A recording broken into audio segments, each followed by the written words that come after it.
بہار آئی ہے اس وقت خزاں میں۔ بسم اللہ الرحمن الرحیم۔ السلام علیکم ورحمۃ اللہ وبرکاتہ۔ سیدنا حضرت اقدس مسیح موعود علیہ الصلاۃ والسلام کی سیرت مبارکہ پر مبنی پروگرام حیات جاویداں کے ساتھ خاکسار نجیب اللہ ایاز آپ کی خدمت میں حاضر ہے۔ ناظرین کرام، حضرت صلی اللہ علیہ وسلم کا مقام و مرتبہ ایک عالمگیر رسول کا ہے۔ پہلے انبیاء محدود قوموں اور محدود زمانوں تک کے لیے مبعوث کیے گئے تھے، لیکن حضرت رسول اکرم صلی اللہ علیہ وسلم کی بعثت کا دائرہ تا قیامت تمام اقوام عالم کے لیے ہے۔ اس وجہ سے آپ عالمگیر تبلیغ کے لیے مبعوث ہوئے تھے، اور آپ نے اپنے زمانے کے ذرائع کو بروئے کار لاتے ہوئے اس فریضے کو بخوبی سر انجام دیا، یہاں تک کہ اپنے وقت کی ذی مقدرت ہستیوں کیسر روم، کسریٰ شاہ فارس، شاہ مصر اور شاہ حبشہ کو تبلیغی خطوط بھی لکھے۔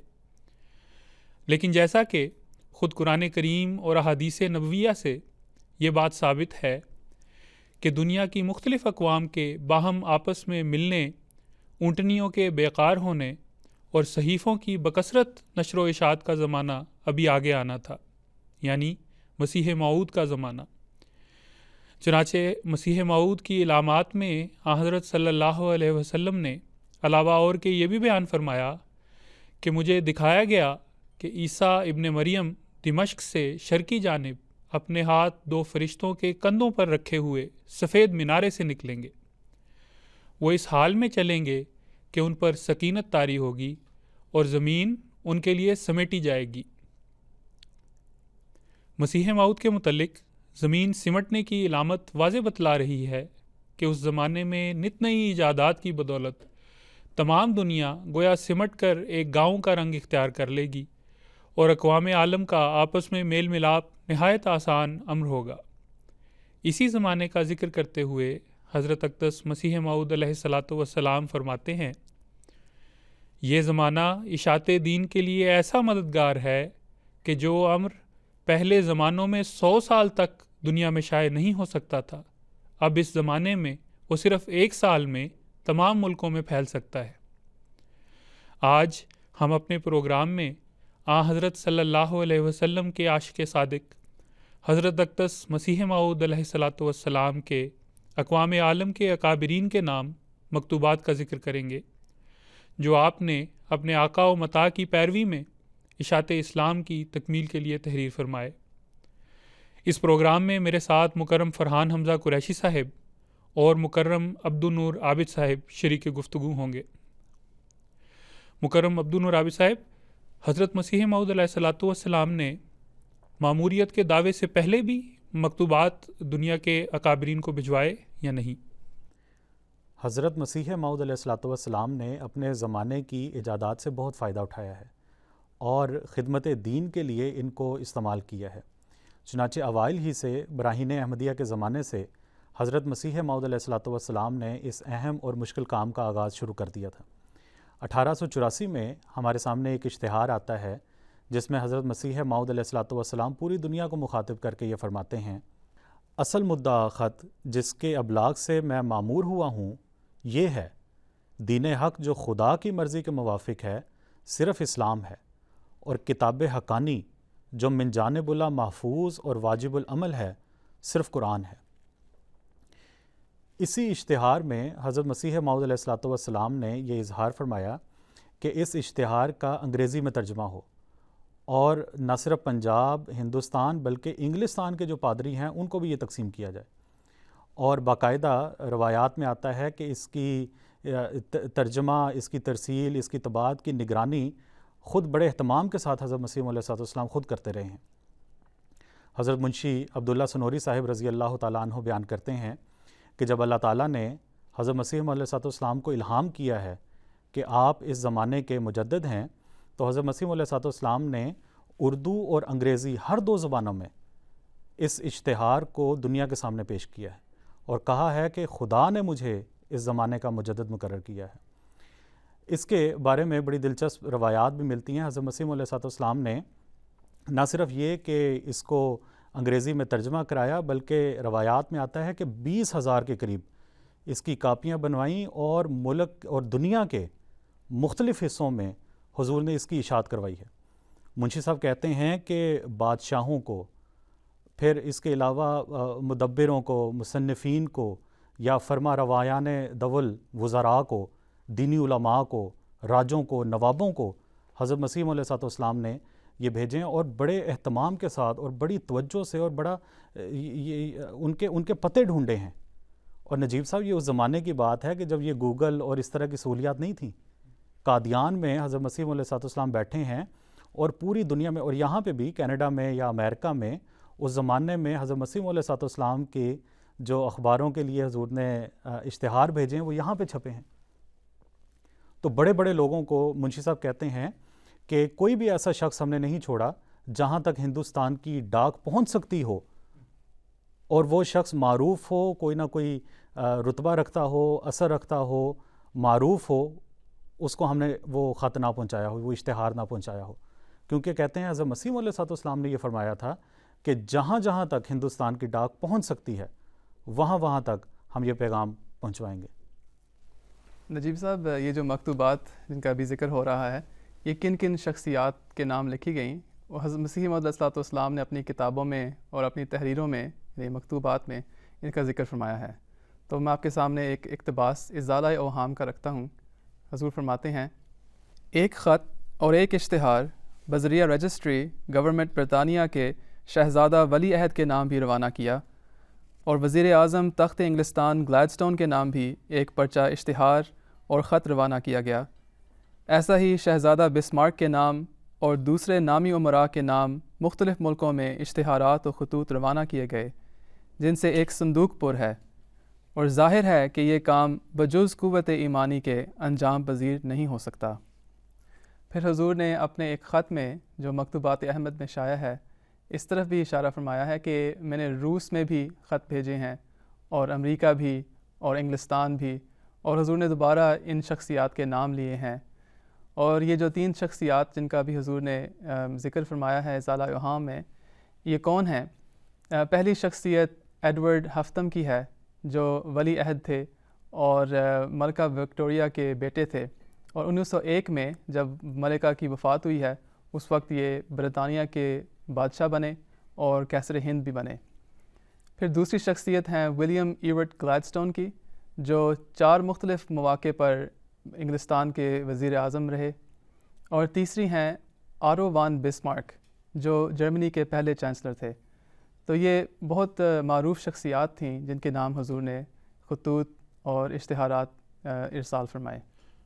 جی فرحان صاحب، اسی طرح بعض اور شخصیات ہیں جن تک حضرت مسیح موعود علیہ السلام کے مکتوبات کے پہنچنے کا ذکر ہمیں ملتا ہے۔ ان میں ایک بہت بڑا نام چارلز بریڈلا کا ہے۔ یہ برطانیہ کے بڑے معروف سیاستدان ہیں، اور نارتھ ہیمپٹن سے یہ منتخب ہوا کرتے تھے۔ خود بے دین تھے، اور عیسائیت اور بائبل کے خلاف مضامین لکھنے اور مناظرے کرنے میں ان کا بہت بڑا کردار تھا۔ ان کے بارے میں مقامی اخبار لکھتا ہے، مسٹر بریڈلا کو ماموریت کے دعوے دار مرزا غلام احمد کی طرف سے ایک عجیب دعوت نامہ پہنچا ہے کہ وہ پنجاب آئیں اور اسلام قبول کریں۔ اس دعوت نامے میں انہیں اسلام قبول کرنے کے بدلے میں رہائش کے ساتھ ساتھ 200 روپیہ ماہانہ ادا کیے جانے کا بھی وعدہ دیا گیا ہے۔ اسی طرح امریکہ کے الیگزینڈر ڈیلمار کا ذکر ہمیں ملتا ہے۔ یہ اپنے زمانے کے ماہر اقتصادیات تھے، ماہر سکہ تھے، مورخ تھے، مصنف تھے۔ یہ اپنی کتاب میں لکھتے ہیں کہ مرزا غلام احمد صاحب، جو اپنے نام کے ساتھ چیف آف قادیان لکھتے ہیں، ان کی طرف سے ایک خط مختلف مذاہب کے اکابرین کو بھجوایا گیا ہے کہ وہ قادیان آئیں، اور اگر مرزا صاحب انہیں نشان دکھانے میں ناکام ہوتے ہیں تو وہ انہیں 200 روپیہ ماہانہ ادا کریں گے۔ اس طرح وہ کہتے ہیں کہ ان کا مرزا صاحب کا ایک اور اشتہار میرے سامنے ہے جس میں وہ اپنی تصنیف نور الحق کے حوالے سے دنیا کو چیلنج کر رہے ہیں کہ اس کتاب کی طرح کی کوئی کتاب جو فصاحت و بلاغت میں، عربی کی فصاحت و بلاغت میں اور ضخامت میں اس جیسی ہو. اگر کوئی یہ لکھ سکتا ہے تو میں اس کو 5000 نقد انعام کے طور پر دوں گا. تو حیرت انگیز یہ بات ہے کہ دور افتادہ ایک گاؤں میں بسنے والا ایک عام سا شخص، جس کو حضرت السلام نے قادیان کا ذکر کرتے ہوئے خود کہا ہے کوئی نہ جانتا تھا کہ ہے قادیاں کدھر، ایسی بستی میں رہنے والے مرزا صاحب نے دنیا کے تمام بڑے سے بڑے اکابرین کو دین اسلام اعلاء کلمہ حق کے لیے خطوط تحریر کیے. اور یہ حضور کی ایسی کاوشیں تھیں جن کو آپ کے مقامی جو دشمن تھے وہ بھی اس بات کے گواہ ہیں. تو یہ تو ہم نے ذکر کیا کہ حضرت مسیح موعود صاحب نے دعوی ماموریت سے پہلے جو اشتہارات اور جو مکتوبات بھجوائے ہیں. اب ہم ذکر کریں گے حضرت مسیح موعود علیہ الصلوۃ والسلام نے جو مکتوبات دعوے کے بعد بھجوائے ہیں. تو نور صاحب آپ کچھ ہمیں بتائیں. جی جزاکم اللہ نجیب صاحب. مجھے یہاں پہ حضرت خلیفۃ المسیح ثانی رضی اللہ تعالیٰ عنہ کا وہ شعر یاد آ رہا ہے.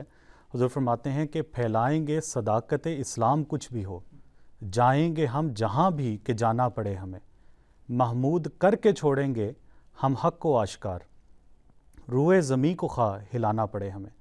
تو ہمیں حضرت مسیح علیہ الصلوۃ والسلام کی زندگی میں یہی نظر آتا ہے.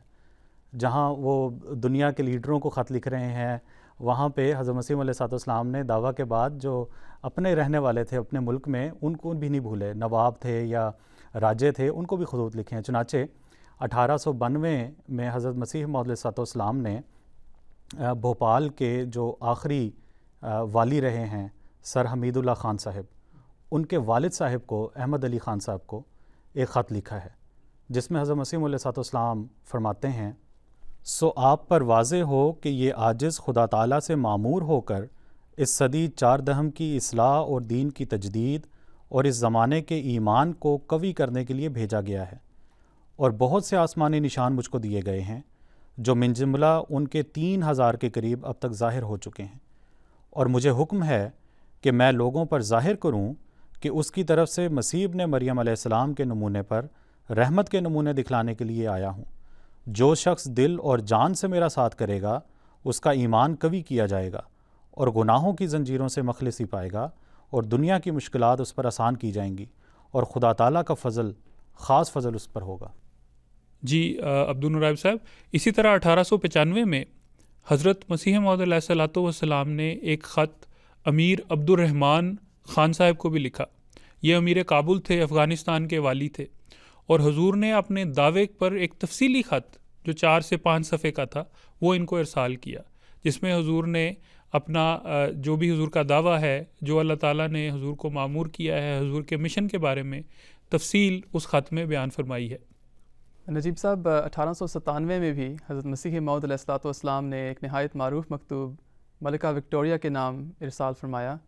یہ ملکہ کے 60 سالہ جوبلی کے موقع پر حضور نے تحریر فرمایا، اور یہ تحفہ کیسریہ کے نام سے معروف ہے. اب اندازہ کر سکتے ہیں کہ برطانیہ کی حکومت اس وقت دنیا کی عظیم ترین حکومت تھی اور بادشاہت تھی، اور اب بھی مورخین کہتے ہیں کہ اس جیسی حکومت یا بادشاہت شاذ ہی کہیں تاریخ میں ملتی ہے. لیکن حضرت مسیح موعود علیہ الصلوۃ والسلام نے نہایت دلیری سے اور بہادری سے اس یعنی بادشاہت کی ملکہ کو ایک خط لکھا، یعنی کتاب لکھی. یہ بیسکلی تحریر ہی تھی، مکتوب تھا، اور اس مکتوب میں حضور نے نہایت خوبصورت پیرائے میں اسلام کی خوبیاں بیان فرمائیں اور عیسائیت جو اس ملکہ کا مذہب ہے اس کے غلط عقائد کا بطلان فرمایا. اور حضور نے دعا بھی کی کہ اللہ تعالیٰ اس ملکہ کو اسلام قبول کرنے کی توفیق عطا فرمائے. چنانچہ حضور نے یہ دعا کی، اے قادر و توانا، ہم تیری بے انتہا قدرت پر نظر کر کے ایک اور دعا کے لیے تیری جناب میں جرت کرتے ہیں کہ ہماری محسنہ کیسرہ ہند کو مخلوق پرستی کی تاریکی سے چھڑا کر لا الہ الا اللہ محمد الرسول اللہ پر اس کا خاتمہ کر. اے عجیب قدرتوں والے، اے عمیق تصرفوں والے، ایسا ہی کر. جی جزاکم اللہ فرحان قریشی صاحب. ناظرین کرام، یہ محض اللہ تعالیٰ کا فضل و احسان ہے کہ مسلمانان عالم میں سے یہ سعادت و جرت صرف اور صرف حضرت اقدس مسیح موعود علیہ الصلوۃ والسلام کو نصیب ہوئی کہ اکابرین عالم کو یہاں تک کہ اس وقت کی سب سے بڑی سلطنت کی سربراہ کو پیغام اسلام پہنچایا۔ پھر اسی طرح ابدال شام اور صلحاء عرب کو بھی مکتوبات ارسال فرمائے، اور آن حضرت صلی اللہ علیہ وسلم کی سنت مبارکہ کو اس زمانے میں زندہ فرما دیا۔ آخر پر حضرت اقدس مسیح موعود علیہ الصلاۃ والسلام کے مبارک الفاظ پر یہ پروگرام ختم کرتے ہیں۔ آپ فرماتے ہیں، دنیا کے بادشاہوں کو اپنی بادشاہیاں مبارک ہوں، ہمیں ان کی سلطنت اور دولت سے کچھ غرض نہیں، ہمارے لیے آسمانی بادشاہت ہی ہے۔ ہاں، نیک نیتی سے، سچی خیر خواہی سے بادشاہوں کو بھی آسمانی پیغام پہنچانا ضروری ہے۔ مجھ کو کیا ملکوں سے، میرا ملک ہے سب سے جدا، مجھ کو کیا تاجوں سے، میرا تاج ہے رضوان یار۔ ہم تو بستے ہیں فلک پر، اس زمیں کو کیا کریں، آسماں کے رہنے والوں کو زمیں سے کیا نکار۔ وآخر دعوانا ان الحمد للہ رب العالمین۔ السلام علیکم ورحمۃ اللہ وبرکاتہ۔ بہار آئی ہے اس وقت خزاں میں، لگے ہیں پھول میرے بوستاں میں، بہار آئی ہے اس وقت خزاں میں۔